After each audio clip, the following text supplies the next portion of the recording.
Hey everyone, Jeff here with Love the Grind TV, and today we're going to show you how we took this valley and completely redesigned it and turned the odds from the deer's favor to the hunter's favor. Now, this property, it's already got big deer on it, so the main goal here is to increase the percentages when we come and hunt this farm.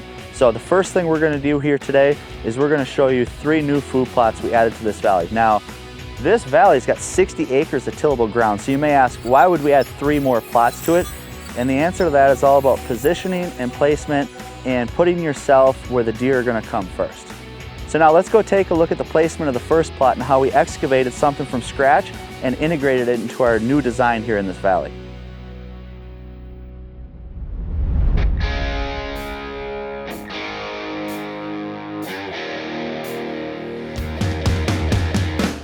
So in this valley, we're adding new food plots, we're adding habitat to condense that valley and reshape it. Currently, the way this valley sets up, it's super long and narrow, and there's really no strategy or consistency in how the deer feed and how they move throughout the valley. So we've added habitat to really condense that down and put those deer into more predictable places. We've completely altered the way we access the valley.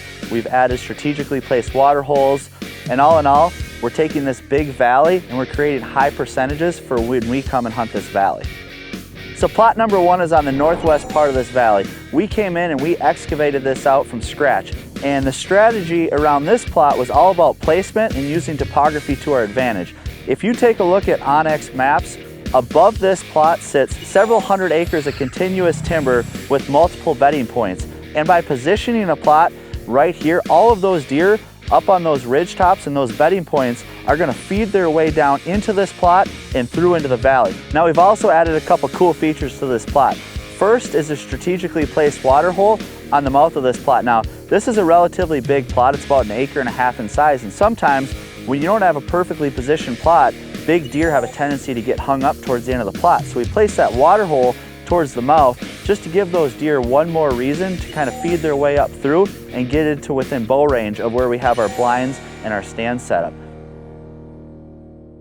Second, we actually left this big overhanging tree in the plot intentionally. Later this summer, we're going to come in here and we're actually going to cut down a couple branches on that tree and create a big community mock scrape underneath it. We've had a lot of success on a lot of other farms and a lot of other designs utilizing this tactic. So the combination of the water hole over my right shoulder, what will be the scrape tree over my left shoulder, will bring those deer from the back of the plot up to within bow range in daylight hours.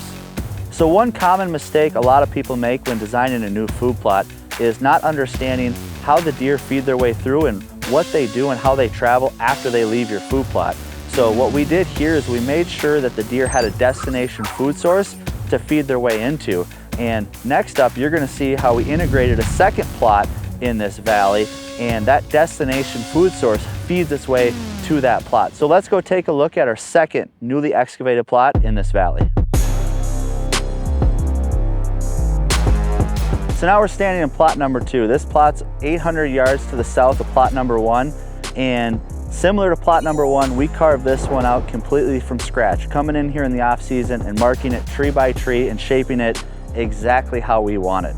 Now we're going to plant this plot in Comeback Kid and Hot Chick Clover from Domain, and this plot is going to feed its way out into a soybean plot that's actually blocked off by a standing corn plot. So you got 3 different food sources in this one plot, strategically placed, carved out, and the ultimate recipe for an ambush from a hunter's perspective.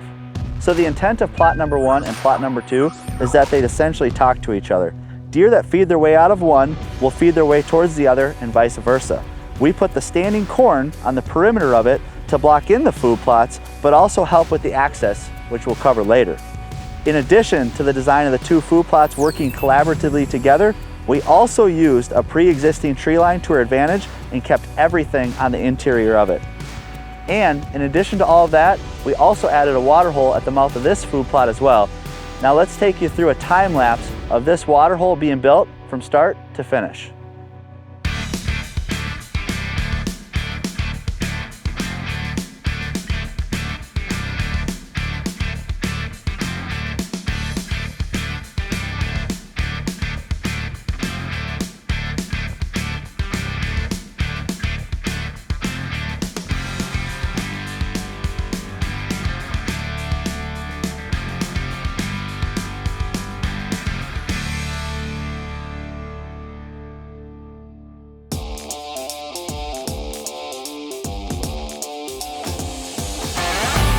So this is the third and final new plot in our design, and we've coined it the all-day plot. It's a half-acre plot, and we've coined it the all-day plot because we're not gonna hunt it, we're not gonna come back here unless it's all day. Admittedly, it's a little intrusive going all the way through the valley to get back here, but once you get back here, if you can stick it out all day, the way this plot sets up at the base of all of these ridge tops that wrap around it, your percentages are really high and you're gonna have a lot of action. But again, we're only gonna come in here and hunt this once or 2 times a year, but when we do, percentages are gonna be high, it's gonna be fresh, and we've also added a new element of access to this design, which we'll cover a little bit later. So now that we've showed you the design aspect of our 3 new plots, we're gonna bring Mike Raymond in here, and he's gonna show you guys how we treat the soil and prepare the soil for food plot season on all of our new food plots.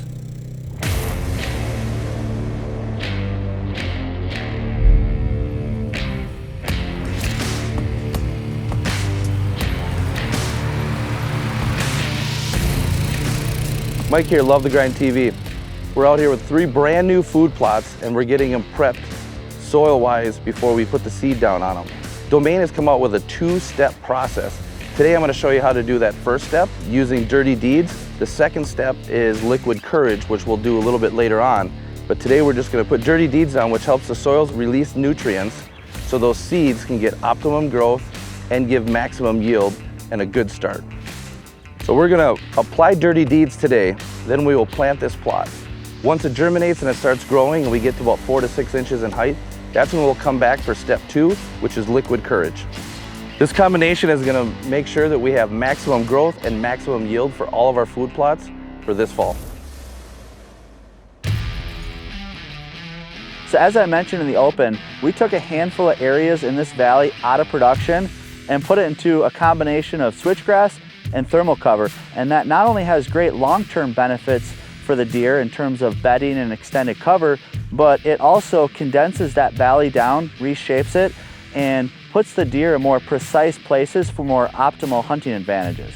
So this particular area behind me, what we did is we took that pre-existing timber line up on the top of this hill, planted 2,000 cedar and spruce trees, and extended that cover from the pre-existing timber line down to the tree line I mentioned before. So not only did we take this section and add 2,000 trees and switchgrass, but we took this entire valley and kind of split it in half. Everything on the east side, or as you're heading down the valley on the left side, we put everything on that side into trees and habitat as well.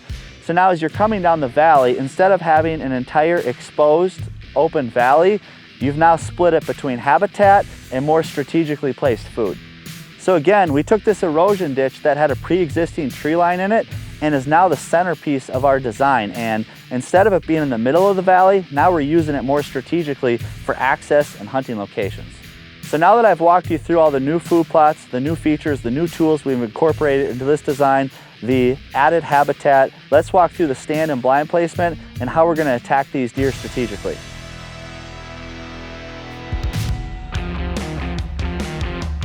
So what would a creative design be without creative sets and blinds? So next we're going to walk through each plot and how we've positioned our river's edge tree stands and our redneck blinds to create hunting advantages.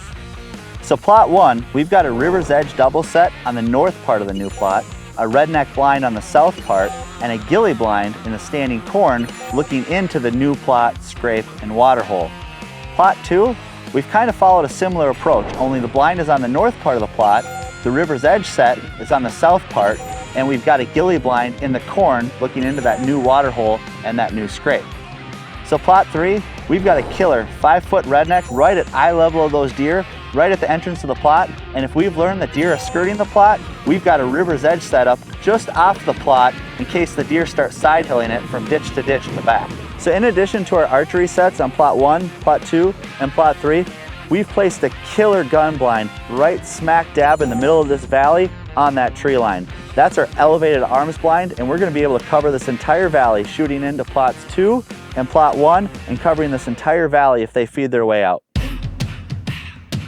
Now let's talk access and how we're going to get to and from the blinds and stands we've put up in this valley on this new design. Now, since partnering with QuietKat earlier this year, it's allowed us to get more creative and flexible in our designs.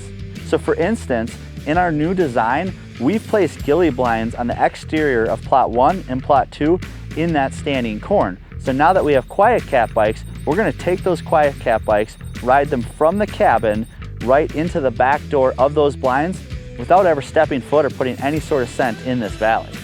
So we've noticed on our farms over the years that mature deer are much more tolerable to an electric bike or something moving a little bit faster versus footsteps and something making a little bit more noise.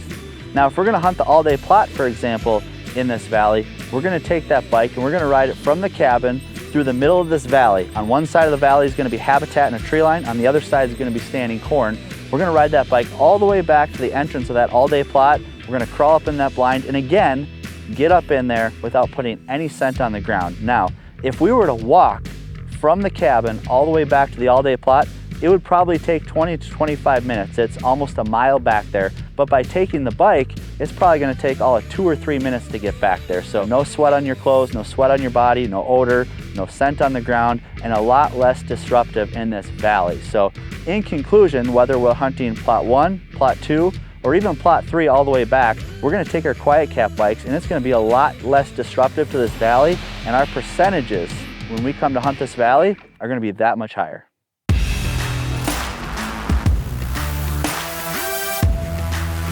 Now let's talk trail camera placement. Now our designs, our food plots, our blinds, our stands, everything with how we hunt this valley and where the deer are is back there.